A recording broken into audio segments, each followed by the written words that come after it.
Hello, Daisy. Hello, Shira. I am excited to be here today. How are you? I'm doing well. How about yourself? I am, oh no, oh no. I am dog sitting and we have a little dilemma. Okay, that's Can you okay. hear her? Can you hear her? Rosie wants to be part of the show, I guess. So Mhm. we'll let her talk, or we'll ignore her. Yeah. We will put a stop to this in about 2 seconds. So it's good. Oh my God. Of course. The second we start, she's been so quiet this whole time. So we're gonna ignore it. I hope you guys can't hear the barking because it's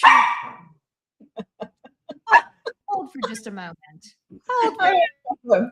Well, do you want me to start, Shira? Oh, she's going back. Anyway, that's my partner, Shira. So, welcome everybody. If you are joining us from everywhere, we are streaming on both LinkedIn and in YouTube as well. So, welcome to the show. But Shira, we'll get started.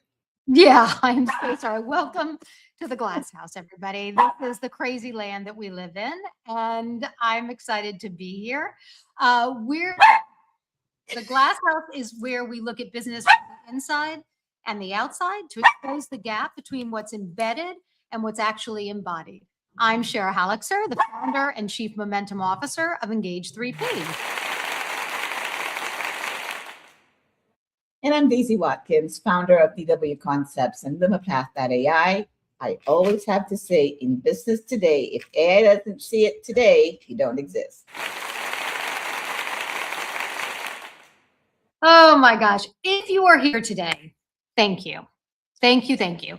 We know that you have a lot of choices. You don't have to choose us. There are so many things out there that you can be doing. We do not take it lightly that you're here. And we really want to make this as engaging as possible. Unfortunately, LinkedIn doesn't let us hear you, but you can certainly drop your comments. You can drop your questions, share your reactions. Let's make this as conversational as possible, not just a broadcast, and tell us what you're thinking and we'll answer your questions. So let's get started because I've wasted enough time now with the dog and we want to make sure this is a good one because I am really, really excited about this episode. And there's a truth that really nobody is saying out loud right now. And we're going to start with this, right? We are all mid-transformation right now. Every single one of us, I believe, right? Some further along than others, but nobody right now is standing still. AI is changing how we think, how we work, how we write, how we read, how we talk to each other. And it didn't arrive politely. It hit like a freight train. And almost none of us were truly ready. Now, one could argue we had a little bit of it when it came to autocorrect and some things that have been kind of coming along. But now we can kind of start to feel the panic, right? Scroll for 30 seconds on TikTok, on Instagram. Every third video, someone's asking the same question. What do I do about AI? Is this coming from my job? Here is a prompt that will save you miraculously. And we've all jumped on. And we skipped the very first question. Are we ready to live this? Not install it, but actually live it. That is what I have watched, where I have watched go wrong for over 25 years. We communicate, we train, we declare victory, and we call it done. But it was never done. And that is the gap between what gets embedded and what gets embodied. Today, we are going to go inside all of that. Oh, Shira. And here is this is the part that most leaders miss. While you are bracing for the change inside your business, a second transformation's already happened and you do not control it.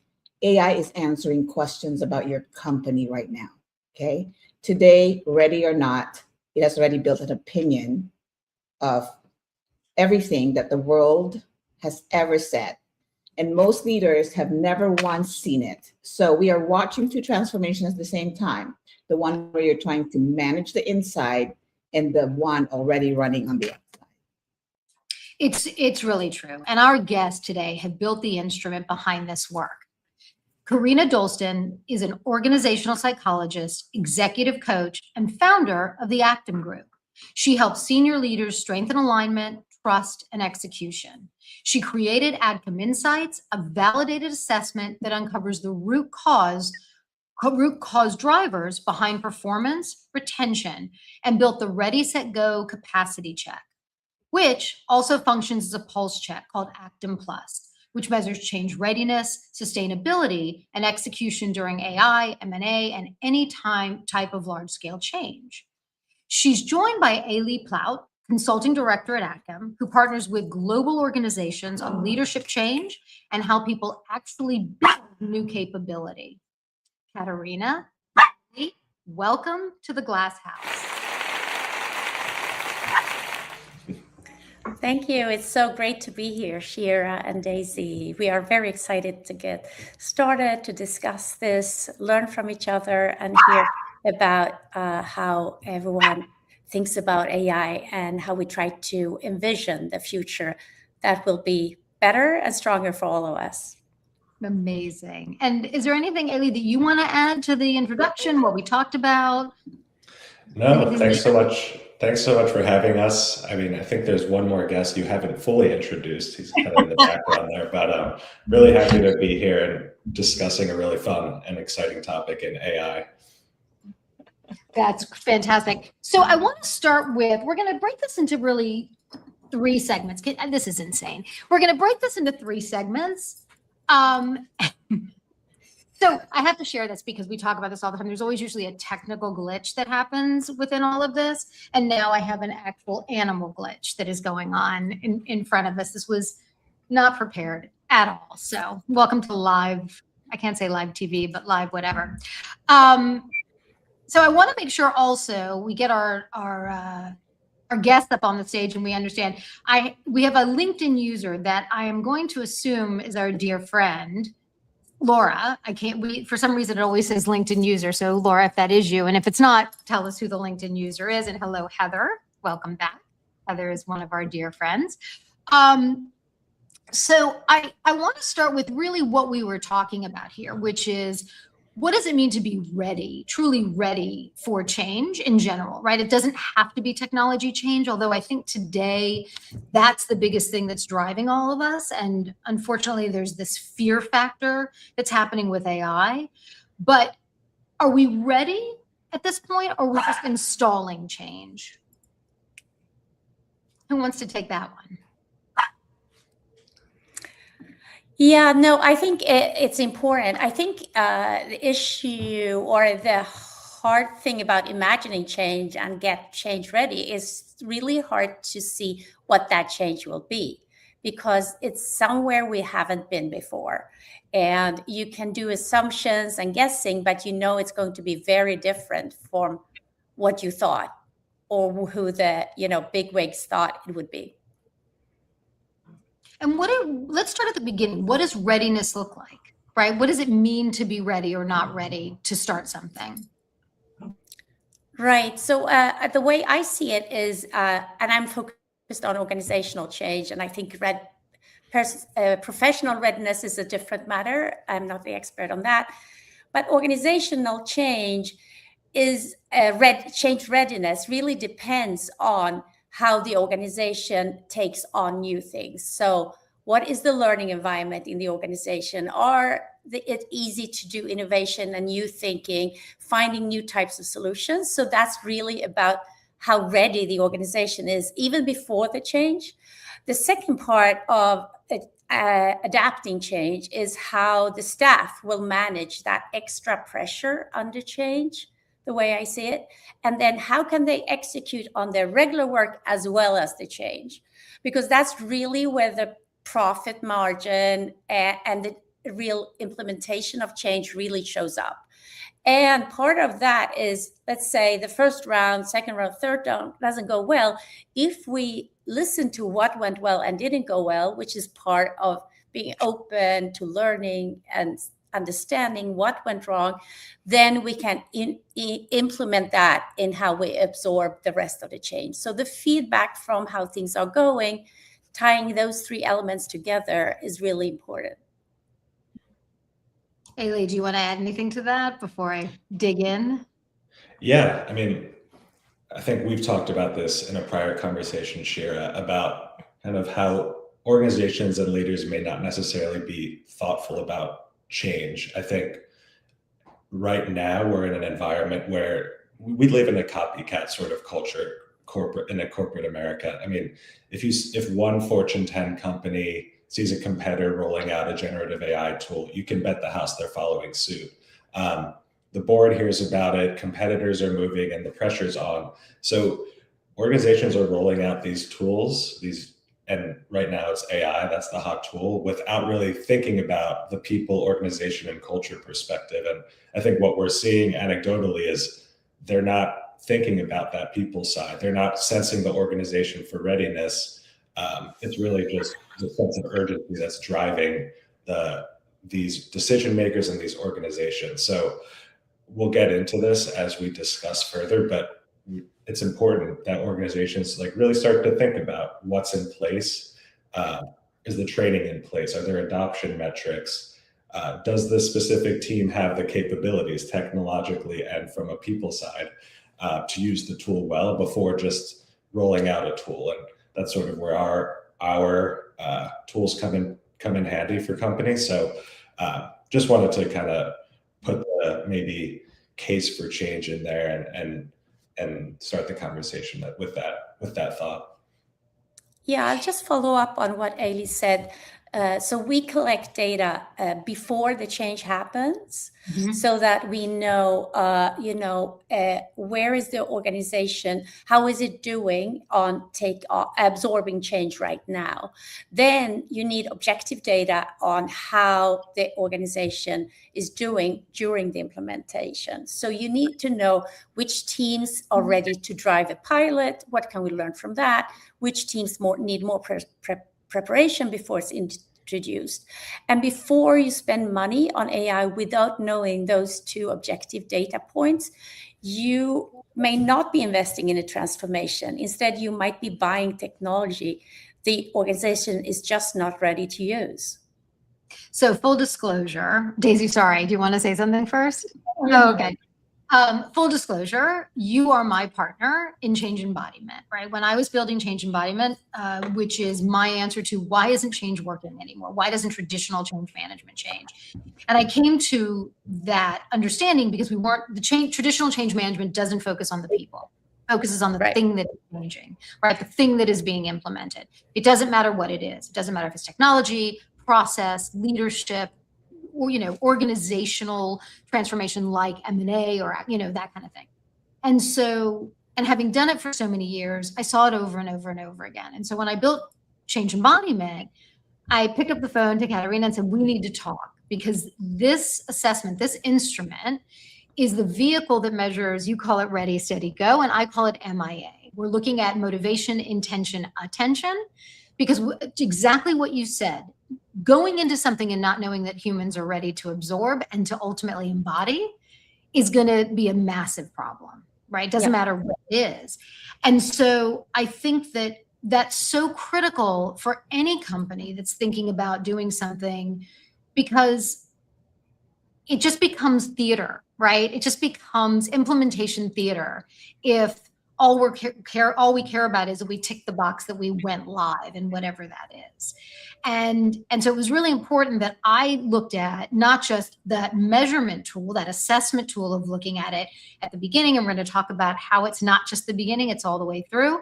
And then building on top of that, the tools that are necessary to mitigate whatever's going on, right? It isn't just about doing the assessment, it's also having that mitigation factor as well. Yeah, definitely. No, your expertise in change management and people is essential to be able to understand how to drive something like this. We measure it objectively. We measure through a validated assessment, but you kind of make sure that it's alive. Right. We do it together. Yeah. Yeah, you get the data. I mean, Don't you want data to make informed decisions? And don't you want it to be a validated survey that you can rely on? So you get the data, analyze the data, understand what the hotspots are, and then we come in with our change management expert, aka Shira, and say, here's some interventions, here's some plans, here's how you really need to be preparing and executing. So that's sort of how the work would ideally go if companies were really thinking about how to do this in a thoughtful way. Okay, so you answered the question. All of you answered the question. Was what layer do they have an Actum versus your layer, Shira, of what you do? And you guys really in sync just answered that. And I just related similar to our guest last week, where he also was dealing with a SaaS platform for AI disability, where he does the diagnostics, which is similar to what you guys do. I get that data from him to then now help the clients be seen, which is the execution, which is kind of what Shira does, of doing the steps for visibility. So I finally connected the dots. So I'm so glad. Yeah. I mean, I think it's interesting, right? I mean, I know having been involved in change at so many different levels, and especially when we look at kind of big technology transformations, it's usually done at the board level, right? At the C-suite level, decisions are made. Why is this necessary? What are we doing? And for years, sometimes they make decisions. Obviously it takes a long time to decide what is the tool, how are we going to pay for the tool, what is the process going to be, how are we going to implement? And the people sometimes get involved when that ship is already miles and miles and miles and out into the ocean. And I don't want to speak for you, but we've talked about this so much. My argument with change embodiment is don't wait until that ship has already sailed out to say, are your people ready? Right? Let's take a look at this as early as humanly possible. And Katerina, you said it from the start. What if they're not? What if, are they able to take on other tasks? Because the one thing that I have heard in every single transformation I've ever been involved in is somebody comes to me and says, I'm not coming to your meeting today. I've got my day job to do and I don't have time for this one, right? Or I've got too much on my plate and I'm burning out and I can't handle this. And what's so critical there is those are your SMEs. Those are your subject matter experts in their field. Those are the people that we value most, that we want to bring into these projects who can create value. And if we're burning them out and we're not giving them the opportunity to be well cared for during the process, the statistics tell us what we already know. They're out the door, right? They're frustrated. These things don't happen in a week. These are months long, years long processes. Yeah. And so we have to protect them. Yeah, I think part of that is to recognize that AI is not a solution to financial problems. No.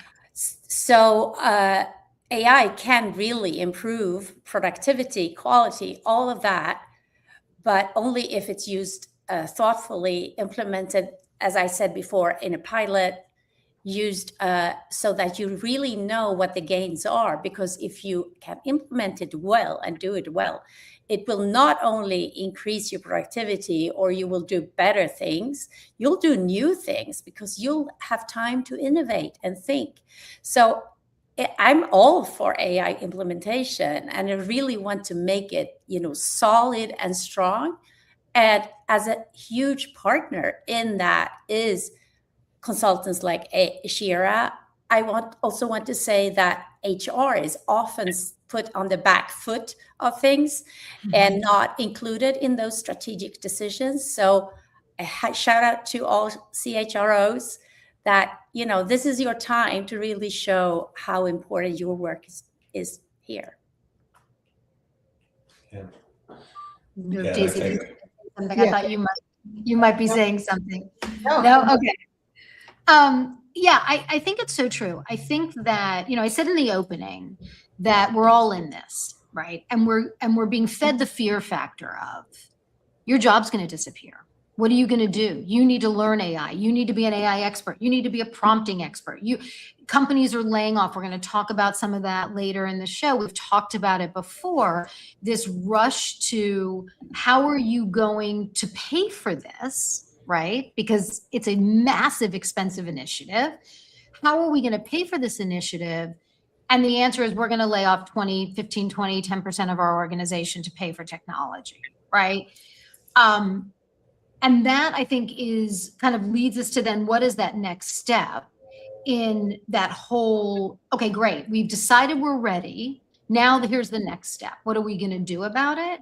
What does that process look like? And what are we going to achieve in doing this?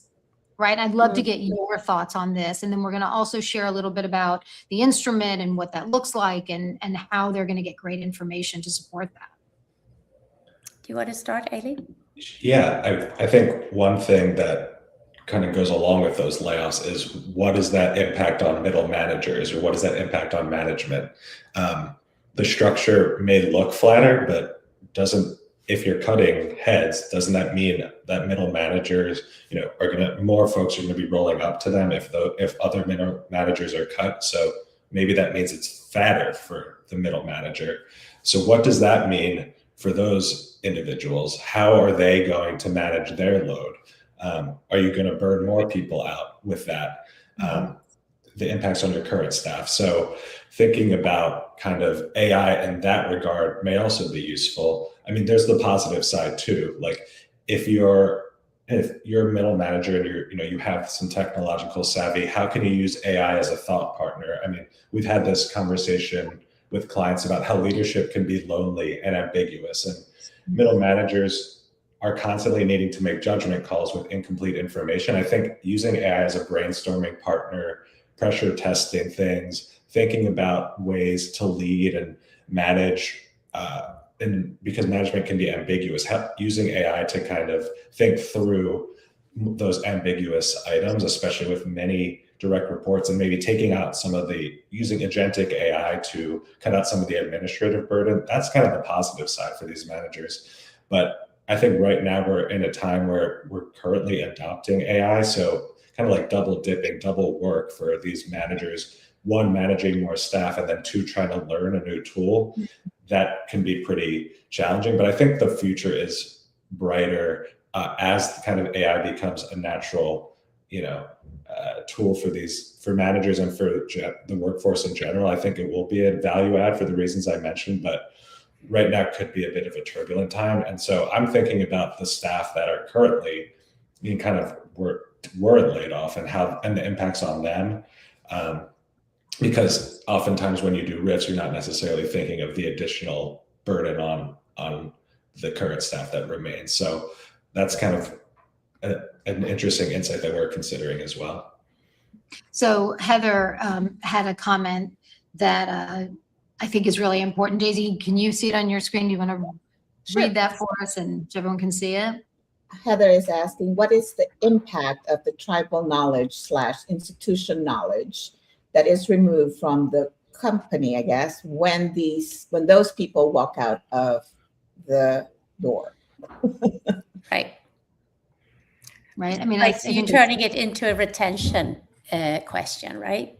Yeah. And who are important to keep, who are motivated and have a lot of deep knowledge about the organization. We know that, trying to rehire someone that has left, that has a lot of knowledge, is first of all 1.5 times the yearly salary. That's how much it costs to hire someone again. And embedded in that is knowledge that is really hard to recover. The knowledge of how that person manages, has their network throughout the organization or with vendors, etc. That's really hard to put a number on.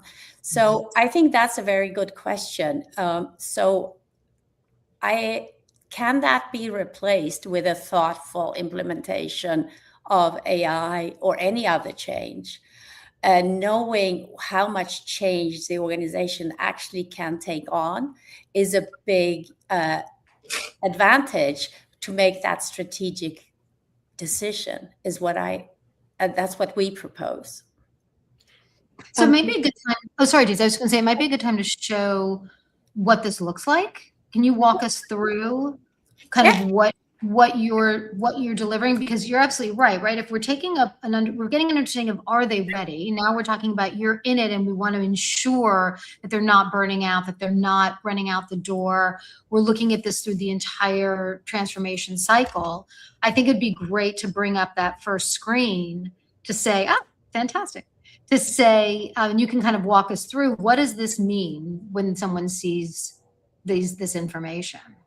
Right. So let's start at the base, which is, how does the organization look like today, whether they have a big change in front of them or not. So this is our organizational assessment. It's a validated tool. Takes about 7 to 9 minutes to do online. People can do it, from any online vector they have or platform they have. And it's built as a causal model. So if we start at the top, we see the principal foundation. So here is the conditions and the decisions that the leadership take and make for the workplace. So it might be about the vision and how we look at innovation, how we communicate, what type of resources are we going to put down on it. So we measure that as the frame, setting the stage for the team and how they can operate.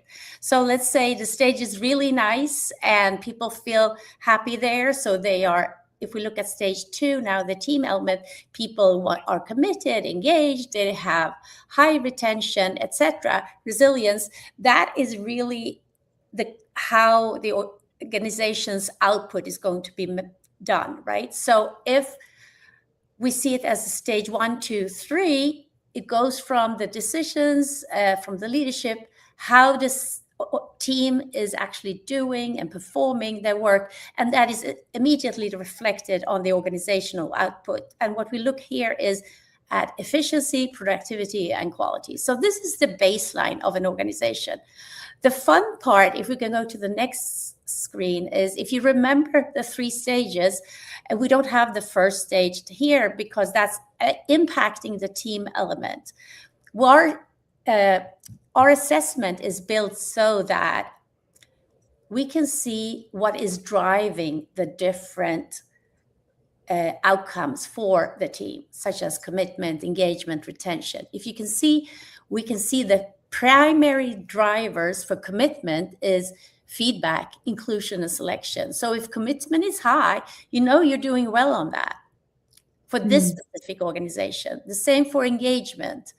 So that is really a wonderful tool, because if you get the statistical correlation to what is driving outcomes in the organization, both on the team element and the organizational output, you really can understand what to do and do interventions in, instead of thinking, oh, everybody's burned out, let's get a new coffee machine.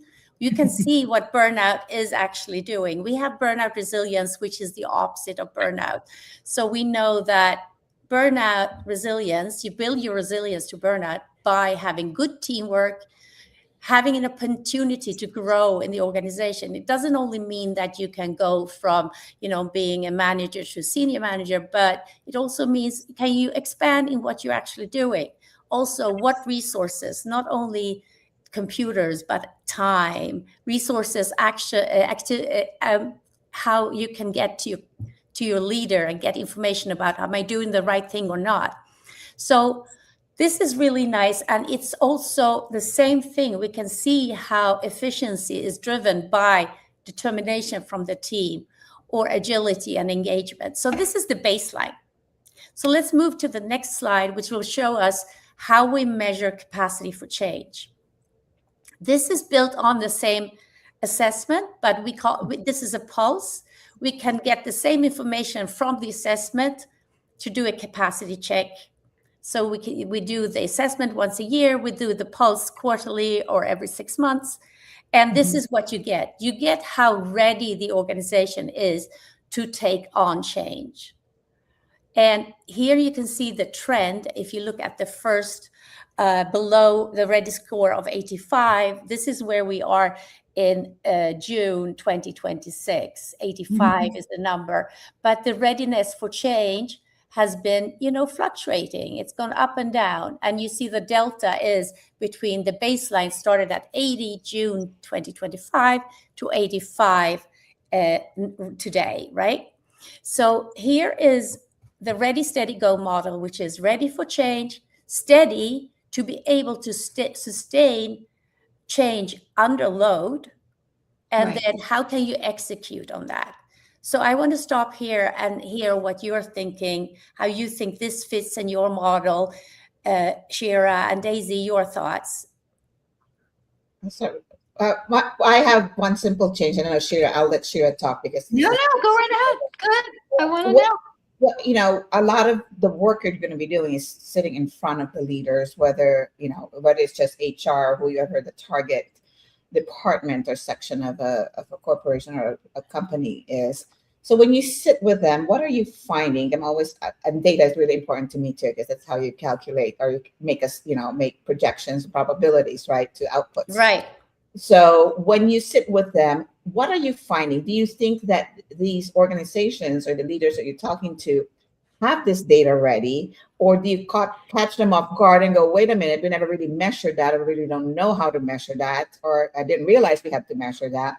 Where are you finding them right now? Because that is also a big indicator whether they're ready in itself as the decision maker to lead this change. So then you have to pivot a little bit. So it's curiosity from my end. What are you observing? Because now they hear AI and they think AI can pull all that for them, but they don't realize using AI means we have to input that data for AI to work properly. So right. Very good question. I love that question. First of all, it depends on who your audience is, as you say. Let's say you're talking to a CFO. They love that we can put numbers on behavior. They really love that because they have not seen that before. Secondly, the concepts around the Ready, Steady, Go is a little bit new for everyone, but they feel that it really talks to them on what to do and what the exact operational capacity is in the organization within these three areas. So this is really a quick snapshot of what's going on and what has happened when you start measuring it more and more. Another aspect that people find interesting is how do I then put this into life, right? How do I use these numbers? Because people are used to using other types of data, financial data, etc., into life. And that is really depending on how seriously people take this information. And if they see that this is really a good extrapolation of what they actually need to do, because it's really showing them like an X-ray, what's happening in the organization in a very deep level. Okay. I think, you hit it on the head, right? It's new to organizations to ask the question, are we ready for that change? Right? There's an impetus that's happening. Somebody says, we need to do this. We need a new ERP system. We need a new HCM system. We need a complete restructure of our organizational design for whatever reason, right? All these things are happening and nobody's ever asked the question. Certainly I've never seen it. Are we capable of taking this on right now? Because there's usually some pressing matter that they say, this is the most important thing. We need to do this. And so the idea that we need to sit back and say, wait a second, can we take this on? Will we be successful? Is really, I think, the most critical part of it. We desperately need to know that the organization needs to know that it's going to be successful within their population, within their people, right?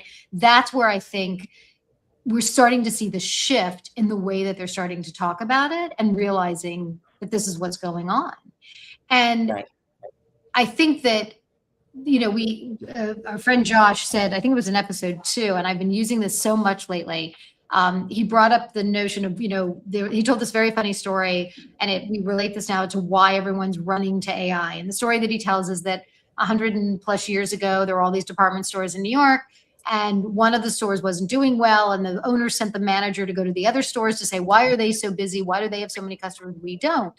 And the guy went across the street and he went into the other stores and he looked around and the people everywhere, and he came back And he said to the owner, I know why everyone's there and they're not here. And the owner said, why? What do they have that we don't? And he said, oh my God, it's so exciting. They have escalators. We need to get an escalator. If we had an escalator, they would come. And the owner said, well, that's very interesting. We're a one-story building. Where would you like to put it? Yeah, that's a little bit what Ailey was talking about before, right? Yeah. That's what's happening with AI, right? Mhm. You said it. Everyone says we need AI. Well, Right. what are you going to do with it? Why do you Yeah. want it, right?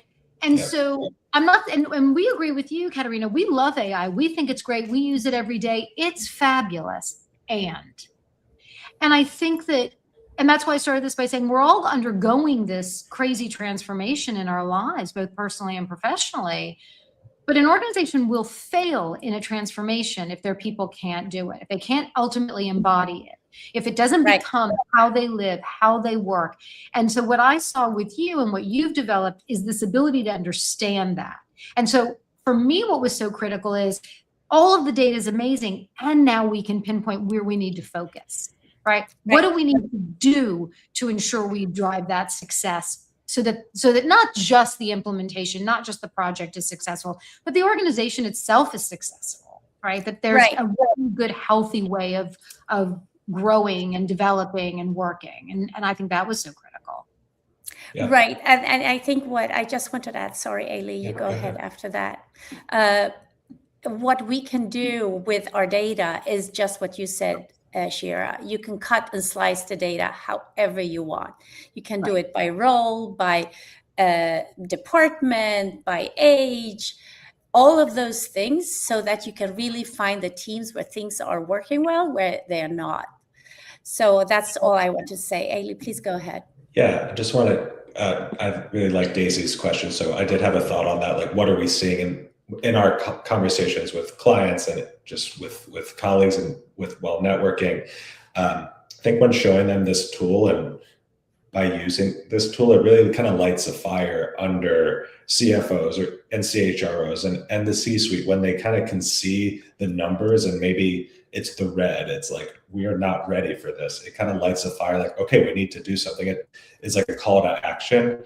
I think that's another really important thing from just seeing them. So, you can sense when you're in the C-suite, you can sense what's going on in the organization. Hopefully if, you have your pulse on the org, but numbers really help to, I think, push that forward. And I think a lot of the times it confirms maybe what they're thinking in the background, but this really kind of ignites, I think, folks to really start thinking about the action. And even if they're already midway through a change, midway through an implementation or a transformation, there is the possibility to you can run the numbers now and maybe do a little backtracking. We start training on the certain skills, do some mentoring, thinking about those types of interventions midway through. It's never too late. So never too late. Right. For all of you out there who have started something and you're thinking, wow, I want to get going on this. Absolutely. We can make that happen. I'm going to post a question up here that comes from Robert. Hey, Robert. He's asking, how are you measuring these metrics and what specifically are you measuring and how are you measuring it? So is that too big for this conversation or can we give a high level? We can do it. We can get a high level. Hi, Robert. Thanks for that great question. Being a numbers person, I really love that question. So I try not to go too deep and we can set up a call afterwards, Robert.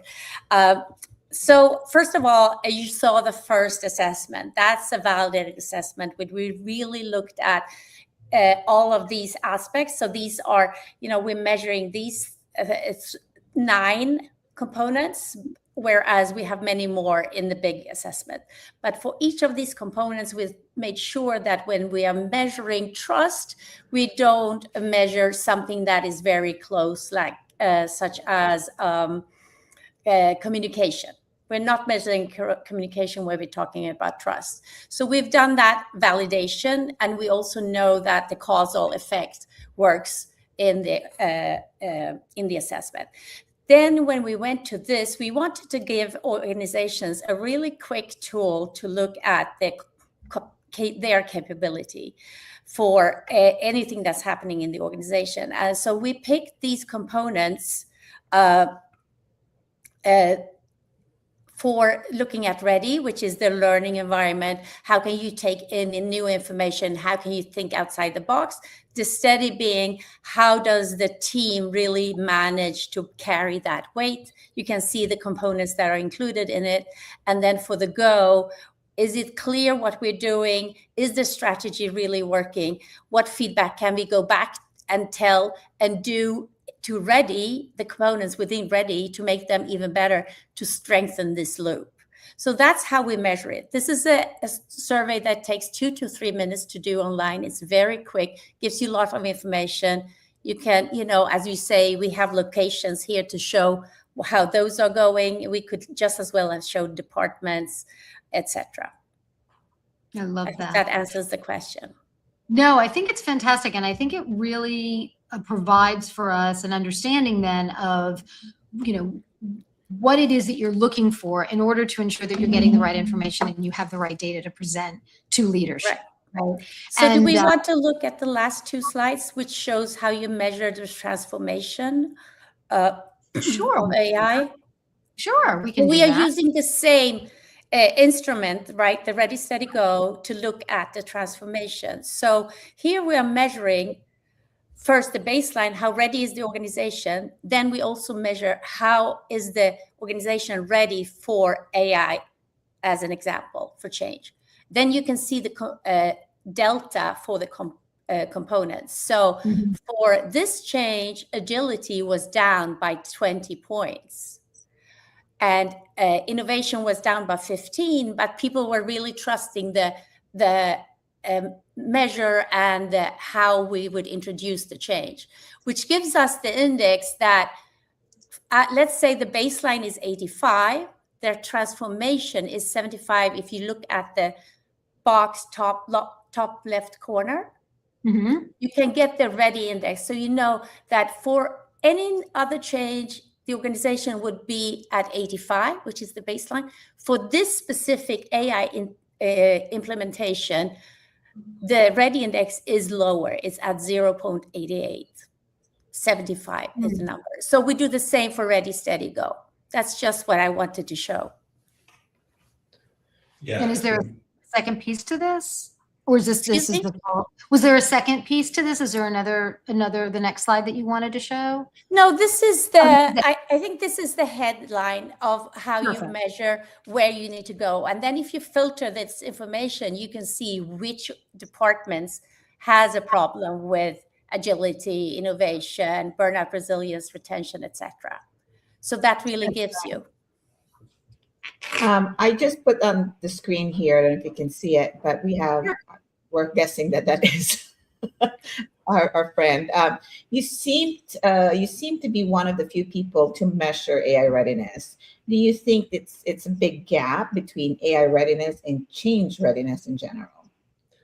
That's such a timely question, because I'm assuming that question was asked right before we started talking, or as we're talking about the transformation index, which is exactly what it measures. So very timely. And yes, I think the answer is there is a big gap. What we're seeing anecdotally, what we're seeing in the market is people feel anxious. They feel a little apprehensive about AI specific change. I think we talked about this a little bit, but around, is it going to take my job? Do I have the technological capacity to adopt it into my workflows? Am I able, we all saw the headlines from Amazon kind of forcing or incentivizing employees to make sure they're using their AI tokens, even if it's taking away from their day job. They need to get through these tokens in order to show they're using AI. Is that leading to burnout? So for all those reasons, I think we are seeing a gap with AI specific change. More so in like the Ready index piece around trust, I think, and around kind of the internal psychological elements of it. So yeah, we are seeing a gap, and that's why we have this tool, the transformation index, to really put numbers on it, and using the index to say, hey, this we'll use AI as an example of the change. That's really, scaring people. It's making people anxious. How are we going to quell their anxieties? How are we going to bring them along on this journey? And that's exactly why the tool is there. yeah, we are definitely seeing that gap, especially with AI transformation. So great question. I think it's interesting, right? Like I said, we've been put into this fear factor mode. We're going to talk a little bit as we talk about our outside story in, and I want to make sure we have time because again, these hours just flies by. It might be a good opportunity to maybe, Stacey, do you want to address that now? Do you want to kind of kick us off? I know you wanted to talk about it today. Yeah, now we can talk about, let's talk about our outside story now, because there's some layers to it too that I think it's a perfect time, to bring this in. So every week, as Shira has mentioned, we bring in a story from the outside into the room, because the glass house is not about only our own experience. It is what is happening out there in the real world. To the people watching this week, it's about Klarna. The big guy now that we know, buy now, pay later company, went all in AI customer service in 2023. Okay, I put context around this too, that AI, as we refer it to right now, is through the large language models. For ChatGPT was the first one who kicked this out in November 2022. So they're first adapters, obviously. They partnered with OpenAI, cut about 700 customer service roles, and bragged that the chatbot did the work of 700 agents, handled 2/3 of their requests, and it was their efficiency story that was central to their IPO. Again, there's something financially tied to some of these changes, right? Then the real bill arrived. The AI could not handle the nuances of complex problems. Customers got generic repetitive answers. Satisfaction dropped. So Klarna reversed and started rehiring the humans. The CEO said it straight. Cost had been too predominant a factor, and what they ended up with was lower quality. There's a sting to this, clearly. They installed a change and called it a win on cost. They never validated whether it delivered the thing customers actually needed. They hit ROI and missed return on intention, so they priced it twice. The cost was really higher. And we both just discussed this, that the rehire costs us twice as much now, bringing them all in. Again, at that stage, they forgot the human factor of how the customer is what brings in your financials, and they bypass that. So yeah. So here's what gets me in this, right? Is they didn't have a technology problem, right? They didn't have an issue with the implementation at all. They really had a readiness problem, and they didn't see it because they were reading the wrong numbers. They read cost. This is what it's going to cost me. This is how I'm going to pay for it. And they never read whether or not the change actually delivered the service the customer needs. That is the entire difference between embedded and embodied. The AI was installed.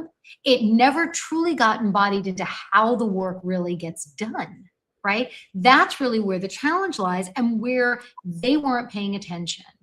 And the part that I really kind of respect is the CEO eventually said it out loud, said cost drove the call, quality paid for it. Most leaders, they will never admit that. They just live quietly with the worst version of it and say, oh, we went live, ding, ding, ding, isn't this great? It's all done. We're ready to go, right? We've succeeded and we've done what we needed to do. And so I think it's really important to talk about that a little bit. Katarina and Ailey, from your perspective, I think that I talk a lot about, and then I'll stop.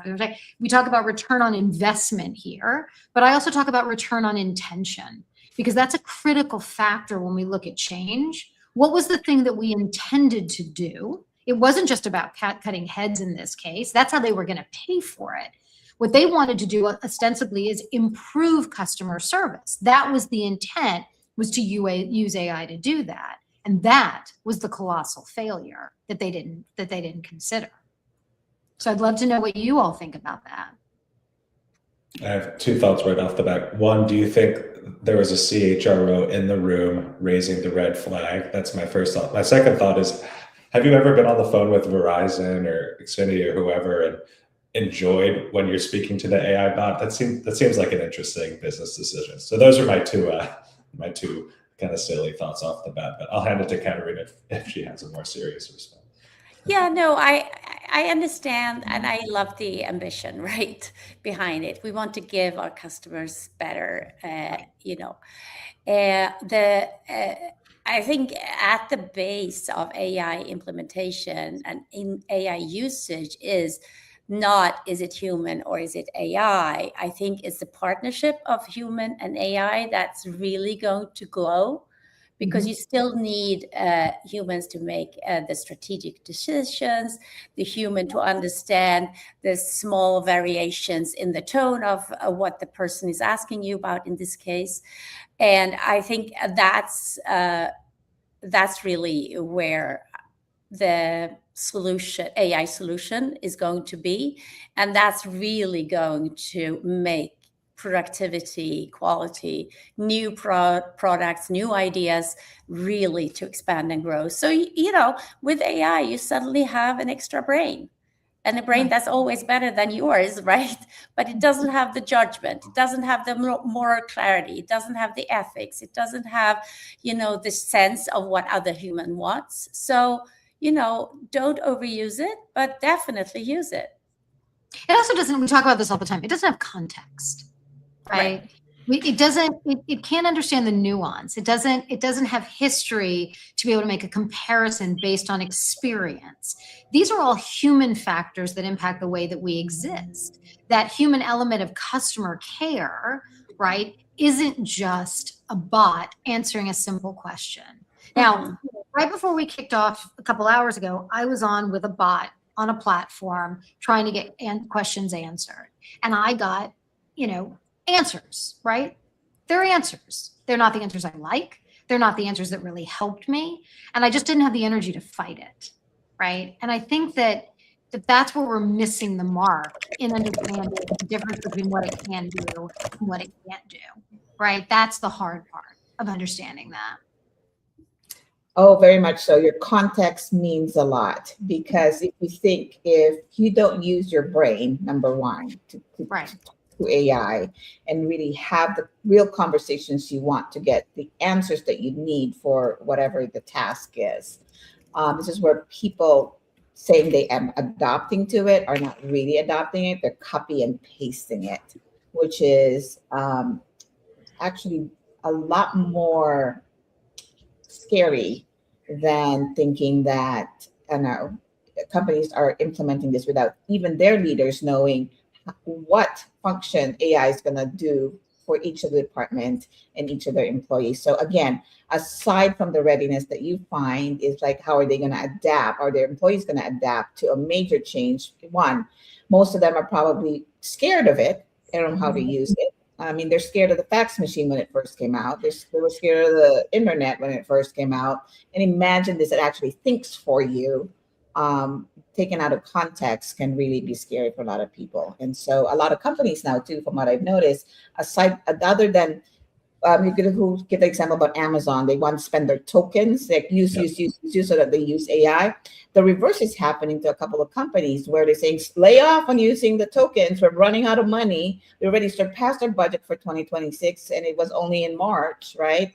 And so there's now the reverse of that, because the cost to use AI is getting higher and higher, which makes it impossible for people to use it more heavily. So that's got to balance somehow, and people are not going to be afford to use their tools. And so that's why they're having these IPOs, because they got to get the money from somewhere.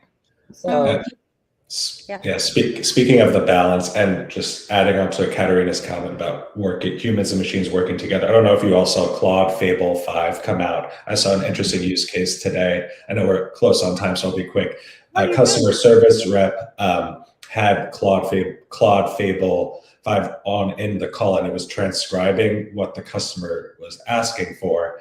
I think it was some sort of plumbing company or contractor. And as the transcript was going, the Fable 5 created a pricing model and sort of a way to get exactly what the customer was asking for in real time. So it was like building this intricate and like engaged model for the service rep in real time to work with that customer. And I think that's a great balance and use case, and kind of ties the conversation together, like working with the machine, using the human judgment and human skills to talk to to the client or potential customer while having AI in the background doing the intricate, intelligent work.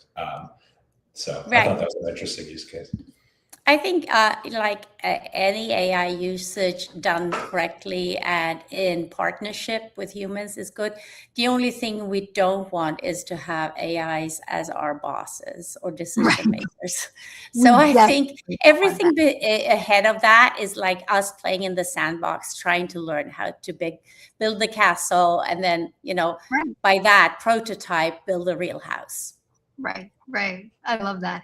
So at the end of every episode, before we close, we like to give some action items to our guests. What are the things that you can do as takeaways in the next week until we meet again?